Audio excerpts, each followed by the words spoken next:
Ya les adelantamos que también, pues, nos contactaríamos con un periodista en Guanajuato. Tenemos el honor de tener una vez más aquí al periodista y analista político Arnoldo Cuellar. Don Arnoldo, primero buenas tardes, ¿cómo está? Muchas gracias por tomarnos esta comunicación. Muy bien, muchas gracias, Carolina. Como siempre, contento de platicar contigo aquí en la noticiera y a tus órdenes, aunque sean noticias, pues, difíciles como estas. Así es, muchísimas gracias. Pues como bien lo dice, son noticias muy difíciles. Hace un momento estábamos haciendo un poco este recorrido también que se ha dado por fuentes oficiales de el alcance que tuvo la captura y posterior abatimiento del líder del cártel Jalisco Nueva Generación. Y sabemos que Guanajuato precisamente también es una de las entidades, no solo donde ayer se registraron pues el mayor número de bloqueos, de eventos violentos, es una historia que también pues es continua, ¿no? En materia de desapariciones, de violencia, de homicidios y pues la implicación que tiene y ha tenido el cártel Jalisco Nueva Generación no es nueva. Nos gustaría pues en este contexto si puede compartir con nuestra audiencia pues cuál es el sentir ahora en Guanajuato, cómo han recibido también esta información que se dio en la conferencia de prensa, cuál es ahora la situación, si nos puede compartir. Claro. Mira, bueno, pues hemos tenido una historia de mucha compenetración con el vecino estado de Jalisco en muchas materias. Es una zona con mucho intercambio de todo tipo, cultural, económico, etcétera. El cártel Jalisco Nueva Generación empieza a actuar en Guanajuato en aproximadamente a la mitad de la década pasada, cuando explotó el negocio del huachicol, de robo de combustible, y esto hizo que surgiese un cártel local, cosa que nunca nos imaginamos en Guanajuato, ¿no? Que fue Santa Rosa de Lima. El muy espléndido negocio que habían logrado robando gasolina de Pemex, encubriendo también el robo que ocurría en ese sexenio de Enrique Peña Nieto al interior de las propias refinerías, simulando que el gran robo estaba en los ductos, hizo que este cártel creciera mucho y que llamara la atención del cártel Jalisco, que se estaba consolidando de manera muy rápida en varios estados del país. Tuvimos una invasión de fuerzas militares del cártel Jalisco que provocaron en Guanajuato el baño de sangre que todo el mundo conoce, la elevación de los homicidios a niveles exponenciales sobre lo que era la normalidad aquí. Esta guerra que se peleó muy fuerte, duró años, que tuvo un freno hasta 2019, cuando el gobierno de Andrés Manuel López Obrador decide voltear a ver el tema del huachicol, interviene en el Estado, se produce a la vuelta de 2 meses la detención de José Antonio Yepes el Marro, hoy todavía preso, pero la guerra no cesó. Y hasta el momento, cuando vemos el mapa de los eventos que ocurrieron ayer como reacción a la detención, y bueno, lo que después supimos fue la muerte de Nemesio Ceguera, se configura muy bien cómo está Guanajuato. 23 municipios, la mitad del estado, tuvieron este tipo de eventos. Entre 23 y 24, la información está todavía fluyendo. Bloqueos, quemas de negocios, etcétera. Eh, un pequeño reducto en el sur este del estado permaneció sin problemas. Parece ser que sigue siendo el bastión de Santa Rosa de Lima, pero que Jalisco había logrado un gran control territorial en Guanajuato con negocios que ya no era tanto el huachicol, era el- la, la distribución y venta de drogas y también la extorsión. Muy probablemente el reclutamiento forzado de jóvenes, de los que hay casos no masivos, aislados, pero que se conocen claramente. Entonces, la noticia de ayer es muy relevante para nosotros. ¿Qué va a pasar con estas bandas que se identificaban con Jalisco, que llevan a cabo una actividad criminal en Guanajuato, que probablemente tenían canales de distribución de drogas que provenían del vecino estado o de las rutas que controlaba la gente del Mencho? ¿Permanecerán todavía atados a esto? ¿Harán por su cuenta movimientos? Es importante destacar que ayer hubo 35 detenciones de las personas que se dedicaban a estos actos de vandalismo, de esta reacción de andar quemando tiendas. No podemos saber si son propiamente soldados del cártel o si son sicarios reclutados incipientemente que a cambio de una paga llevan a cabo este tipo de actividades. También es muy engañoso el tema de que esto pudiese representar una fuerza de tarea completa, porque realmente dedicarse a incendiar oxos, Pues pequeños grupos lo pueden hacer con gran eficacia a las 9 de la mañana, moviéndose de un punto a otro, rompiendo un vidrio, arrojando una botella de gasolina, ¿no? No es tampoco una presencia militar constante. El hecho de que hayan capturado 35 y que lo hayan hecho las policías municipales en buena medida, también te habla de que no hay un entrenamiento, una estrategia muy pensada. En lo particular, yo pienso que esto va a bajar mucho la actividad criminal por el momento en Guanajuato, en lo que se da un proceso de reorganización. La noticia que dieron hoy en la mañanera, creo que fue el general Trevilla, de que fue detenido una persona, un individuo que es cercano a Oseguera, que estaba ofreciendo pagar 20,000 pesos por cada soldado asesinado y seguramente también una cantidad, bueno, menor, pero importante para incendiar negocios, tiendas, etcétera, pues fue detenido con una cantidad importante de dinero, en dólares, 100 pesos. Yo creo que el flujo económico que ya no se dé también va a hacer que descienda esta actividad criminal. Ahora, sería muy importante localmente que los espacios de inteligencia, los grupos de seguridad que se unen, federales y estatales, analicen muy bien tanto a través de los detenidos y los interrogatorios que lleven a cabo como de lo que se vio ayer, dónde están los principales bastiones todavía del cártel Jalisco en Guanajuato y realicen labores preventivas, detenciones, más investigación, ¿no? Para aprovechar este momento, ¿no? Y no dejar que la hidra se rearme, que surjan nuevas cabezas. Me parece un poco que es lo que podría estar pasando en este momento, si debería estar pasando. Claro, en este contexto y también pues con su amplia experiencia periodística, quisiera preguntarle sobre cuál es su impresión de estas reacciones que se suscitaron el día de ayer, también hoy fue tema en la conferencia de prensa de las noticias falsas que comenzaron a circular. Hace ratito también veíamos a la gobernadora de Guanajuato y a otros gobernadores de diversas entidades pues advirtiendo, ¿no?, de no caer en noticias falsas. Vimos una de las más delicadas, todas son delicadas, pero una de ellas era sobre el Aeropuerto Internacional de Guadalajara. En Guanajuato, ¿cómo se sintió esto? Y también, pues eso, si nos puede dar una lectura sobre a quién beneficia. Algunos grupos, digamos, como muy focalizados, que buscan llevar estas noticias falsas, crear también como el pánico, si nos puede dar una lectura en este sentido también periodístico. Creo que lo tenemos muy claro. Eh, Ha ocurrido en muchos eventos de forma sistemática. Hay, no sé, hay redacciones o talleres o grupos muy enfocados con capacidades digitales para aprovechar cualquier momento de estos y sembrar mucha desinformación y confusión.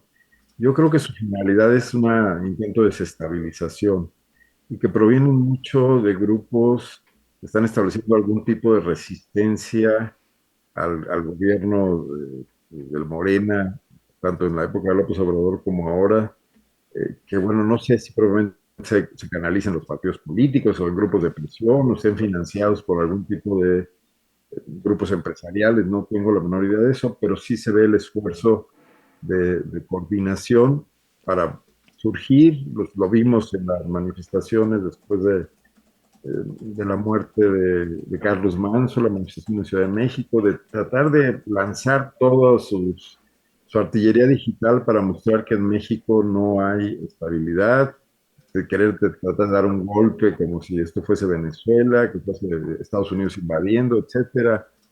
Sí vi todo eso. Ahora, me parece que ya no está funcionando, que ya agotaron el modelo, que salvo en los grupos de WhatsApp de vecinos, donde también hay gente, bueno, pues que le encantaría que Morena se debilitara, no sé, porque no hay capacidad para articular una oposición racional sobre temas serios, centrales, donde puede haber diferencias con las decisiones políticas del gobierno federal o de un gobierno estatal, pero para plantear un tema de convencimiento hacia ese público, esa audiencia, a esos votantes, ciudadanos, y entonces se recurre a este tipo de cosas fáciles. Y es como ponerle un chisme en la cola de las tortillas, como ocurría antes, ¿no? Nunca va a faltar quien lo replique. Es muy raro que alguien se detenga y diga, no es cierto, el tema a mí me contaron, a mí me dijeron. Bueno, vemos a periodistas citando fuentes anónimas, fuentes de inteligencia de alto nivel, de México, de Estados Unidos, de la Luna y de Marte, soltando las versiones más estrambóticas y gente también reproduciéndolas. Es un fenómeno inevitable y yo creo que muy con natural el tipo de civilización que tenemos hoy a través de la tecnología, pero me parece que genera sus propios anticuerpos y que salvo un primer asombro y alguien que agarra la foto de Puerto Vallarta en llamas para ponerla en redes sociales, rápidamente hay quien le dice esto es falso, ahí viene el logotipo de tal inteligencia artificial, etcétera, que esto ya no produce el efecto. Desde luego había una preocupación genuina por el tema de la información. O sea, un domingo la gente sale de sus casas, va a mil cosas, a mil actividades, desde cuestiones rutinarias como planes especiales, y lo que se quiere es saber, tener información. O sea, digo, uno tiene familiares, van a la carretera, van a recoger a alguien al aeropuerto y te preguntan de inmediato, ¿qué sabes? Bueno, pues el primer tema ayer era decirles, si puedes evítalo, si puedes no salgas, no te arriesgues. O sea, yo creo que hay personas en la calle que están deteniendo vehículos y bajando a los tripulantes para incendiar el coche y que ocurre en uno de cada 1000 vehículos, ¿no? Pero no sea que te vaya a tocar a ti, no te vaya a tocar la mala suerte. Evítalo y quédate en casa, ¿no? Que es una actitud racional, pero el tema de estar sembrando el pánico, bueno, pues me parece que va más allá. Yo creo que las cosas, también tenemos esta sensación muy humana de que estás esperando que pase algo diferente, algo cada vez peor y que, no sé, el niño que no quiere ir a la escuela el día siguiente y dice, bueno, pues ojalá siga esto, ¿no? Pero todo esto se normaliza rápidamente. Y a mí me parece que no, el culiacanazo que fue concentrado en una sola ciudad, quizás provocó más efectos que lo que vimos ayer de algo que ocurría en una o dos docenas de estados del país, ¿no?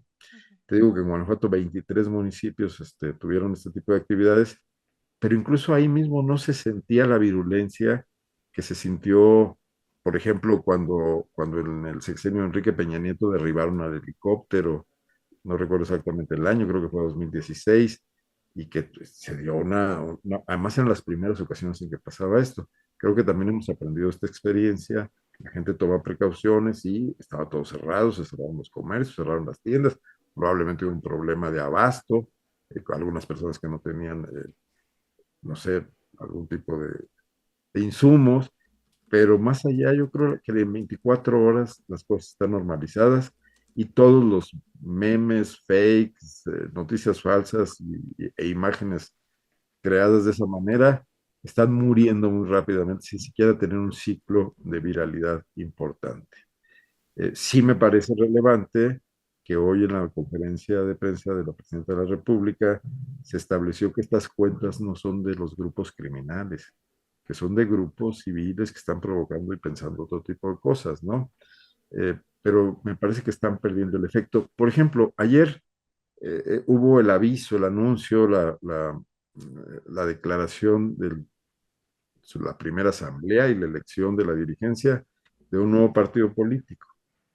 Bueno, pues estas mismas cosas que vemos tratando de desestabilizar, aprovechando una situación de un evento que fue puntual y que ocurre, no son cosas que ocurren todos los días, borró lo que podría ser la intención de un grupo de opositores que pueden tener todo el derecho del mundo y todas las justificaciones para establecer un plan político alternativo a lo que ocurre en México en este momento. Entonces, me parece que esto está saboteando incluso la posibilidad de que surja una oposición más seria y responsable, que es algo que no le viene mal al país de ninguna manera, ¿no? Claro.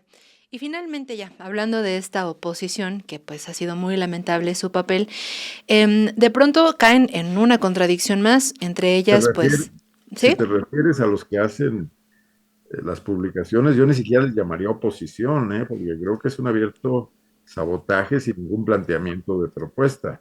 Claro.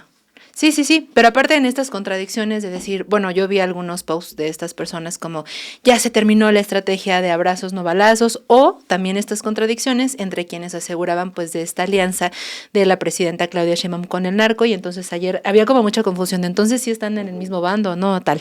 Pero con esto finalmente quisiera preguntarle pues su análisis sobre las palabras de que da hoy el titular de la Secretaría de Defensa Nacional, el general Ricardo Trevilla Trejo, sobre todo en esta parte de lo que menciona de que la Estrategia Nacional de Seguridad continúa. Es decir, como estas acciones, ¿no? Pues sí, contundentes y que será también una cuestión ahí de analizar respecto también a Estados Unidos, pero pues que no, o sea, que ver, digamos, que no es la misma estrategia y no, ni de cerca con la de Felipe Calderón, al, por ejemplo, también enunciar que casi el 80% de las armas que usan los grupos criminales vienen de Estados Unidos, es decir, como este alejamiento, un poco esta diferenciación que se hace. ¿Cuál es su análisis de esta postura que hoy la Secretaría de Defensa mexicana tiene en esta situación? Bueno, mira, a mí me gustaría ver las cosas con una gran objetividad y una gran frialdad. A mí me parece que la estrategia de Felipe Calderón pudo haber tenido errores, pero era el primer intento de un gobierno mexicano de tratar de combatir frontalmente un fenómeno que se empezaba a desbordar, ¿no?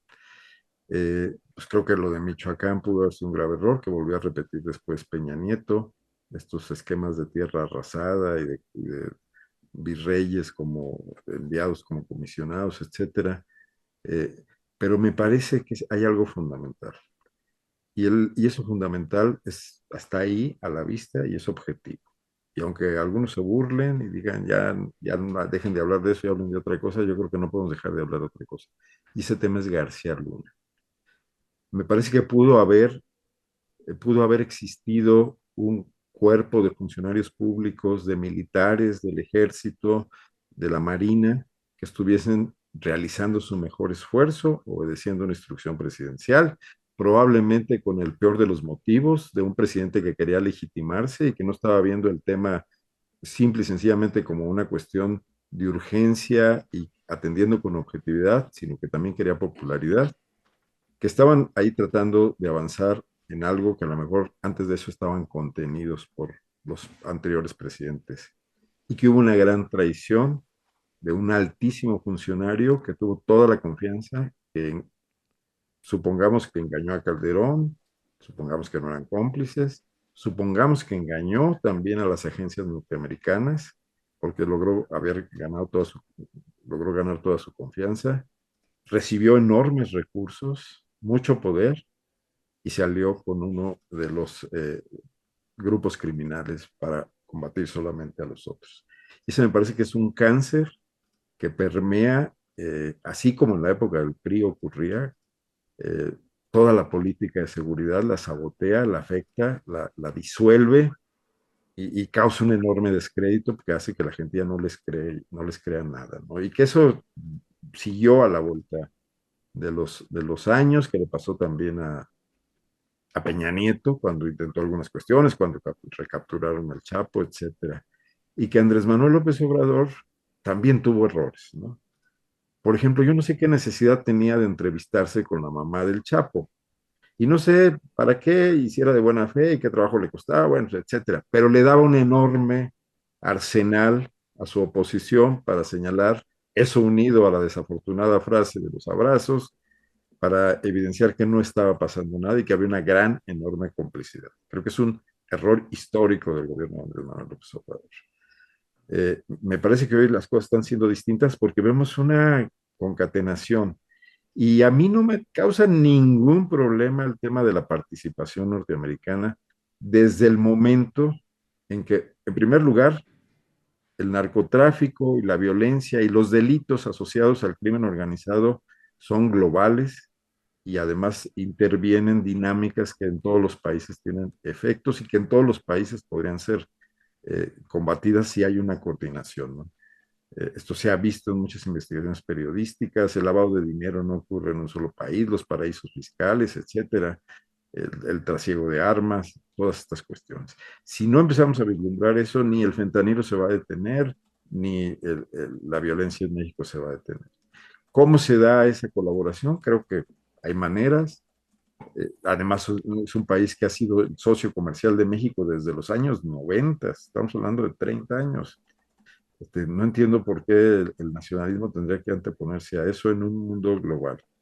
Creo que hoy los valores del nacionalismo están en otra parte, están en esta dignidad con la que desde el gobierno hoy de Claudia Sheinbaum se establecen los límites de la colaboración sin acabar con la colaboración.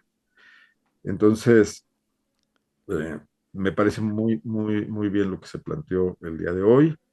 Eh, Creo que debe seguirse. Creo que también haría falta que se voltee a ver qué está pasando en las propias instituciones nacionales y si hay puntos débiles que puedan ser atacados en el sentido de que el narcotráfico pudiera también tomar esas ventajas. ¿No? No tendremos ningún García Luna en ciernes en algunos de los espacios, en los estados, e incluso en las instancias federales. Será muy importante que eso también esté siendo vigilado para que esta estrategia tenga éxito. La operación de ayer domingo revela que se guardó muy bien la secrecía, que no hubo filtraciones, es un lugar apartado, es un lugar difícil de llegar y sin embargo las fuerzas federales pudieron arribar sin alertar demasiado y logrando el objetivo que querían, que era pues encontrar ahí al Mencho y que el éxito mayúsculo hubiera sido detenerlo, muy probablemente hubiera habido necesidad de extraditarlo, pero bueno, pues ocurrió lo que ya todos sabemos, ¿no? Entonces, es un buen paso, el tema es sostenerse ahora en ese camino. Claro. Pues le agradecemos de verdad muchísimo estos minutos, todo su análisis y finalmente si nos puede compartir dónde podemos leerle también a PopLab, que sabemos que está dando seguimiento a este caso desde Guanajuato. Sí, muy situados en lo que pasa localmente, desde luego, pero con mucho gusto. En poplab.mx está nuestra página, nuestro portal de noticias, de periodismo de investigación. Las redes sociales casi todas son así, poplab.mx. Y en lo personal, Arnoldo Cuellar en X y Arnoldo Cuellar en Facebook, en Instagram. Por ahí me pueden también seguir. En YouTube también estamos con PopLab, sobre todo con PopLab. Nada más. Muchísimas gracias. Perfecto. Pues muchísimas gracias y esperamos seguir en comunicación. Muchas gracias. Saludos cordiales a tu Hasta público. luego. Recuerda que si quieres ver más contenido como este, sintoniza de lunes a viernes la noticiera a las 11 de la mañana por Chamuco Media.